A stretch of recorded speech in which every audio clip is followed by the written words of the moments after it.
جی اگلا سوال محترم طیب جماعت سے ہے، بلکہ دو سوال ہے، میں دونوں کو ایک جگہ کرتا ہوں. خدمت bank collecting extra charges in the name of service charges, traditional banking system collecting interest. Terminology is different but extra is common. What is your opinion?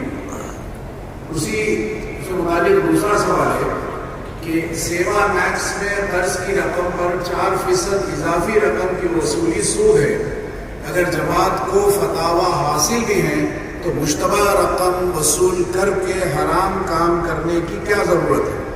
محترم طیب جماعت. اس کے بعد ایک سوال ملیالم میں ہے، انشاءاللہ طیب جماعت اس کو پڑھ کر جواب دیں.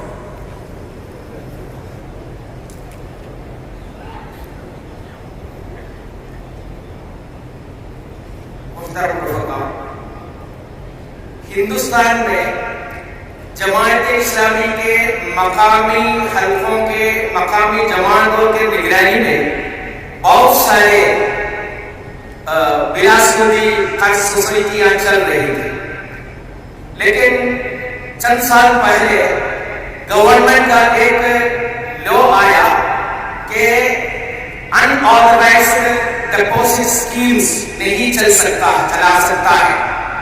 تو اس کے وجہ سے ہم سوچا اس کو کیسے اسٹریم لائن کریں، کیسے لیگل بنائیں، کیسے شریعہ کمپلائنٹ کے ساتھ بنائیں. اس کے وجہ سے بہت تفصیل سے مرکز میں گفتگو ہوا اور محترم مرحوم صدیق حسن صاحب کے زمانے میں ان کے نگرانی میں ایک سوسائٹی قائم کیا.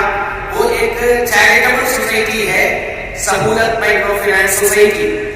وہ سہولت مائکرو فائنانس سوسائٹی بیٹھ کر اور وہ ہندوستان کے مختلف اسلامک فائنانس میں تجربہ رکھنے والے لوگ، نالج رکھنے والے لوگ بھی ہیں، اور نجات اللہ صدیقی صاحب کے ساتھ بھی کئی بار بیٹھ کے ایک طریقہ اختیار کیا. وہ طریقہ یہ تھا کہ micro finance society cooperative mode میں چلائے اور اس کو سیلف سسٹینیبل بنائے. تو اس میں یہ طے کیا تھا کہ ہم کو ایک لون دینے کے لیے جو کچھ اخراجات ہوتا ہے، ایکسپینسز ہوتا ہے، وہ جس کو لون دے گا اس سے ہم کلیکٹ کر سکتا ہے. قرض اسنا میں اس سے زیادہ ایک پیسہ بھی کلیکٹ نہیں ہو سکتا، ادارہ کو ایک پیسہ بھی نہیں لے سکتا. جو ڈیپوزیٹرز ہیں اور ایکویٹی ہولڈرز ہیں ان کو بھی ایک پیسہ بھی نہیں دیا جا سکتا ہے. یہ سیلف سسٹینبل بنانے کے لیے یہ سروس چارج کا سسٹم بنایا تھا. اس میں اس وقت وہ سہولت مائکرو فائنانس کے ادارے کے ایک شریعہ بورڈ ہے. وہ شریعہ بورڈ کو شریعہ ایڈوائزرز ہے، وہ گلوبل لیول کے ایڈوائزرز، اس کے ہدایت کے مطابق سروس چارج کیلکولیٹ کرنے کا ایک میکانزم بھی بنایا تھا. وہ سارے مائکرو فائنانس کوآپریٹو سوسائٹی کو اس کو ہدایت بھی دے دیا تھا، اس کے مطابق چل رہا تھا. لیکن چند سوسائٹیوں میں یہ رقم فکسڈ لینے کا طریقہ اختیار کیا ہے. اس کے ہدایت ہم نے نہیں دیا ہے. 4% یا 5% یا 2%، 1% بھی لینے کی اجازت نہیں دیا ہے. لیکن چند سوسائٹی میں اس طرح کے 4% لینے کا طریقہ اختیار کر رہے ہیں. تو ہم اس کو منع کیا ہے اور ان کو یہ کہا ہے جتنا بھی زیادہ رقم لے لیا ہے وہ واپس دینا بھی ہے. اس کے لیے بھی کوشش کر رہے ہیں. اور اب میں سمجھتا ہوں وہ ادارے جو 4% سروس چارج لے رہے تھے وہ اب 0 سروس چارج بنا دیا ہے.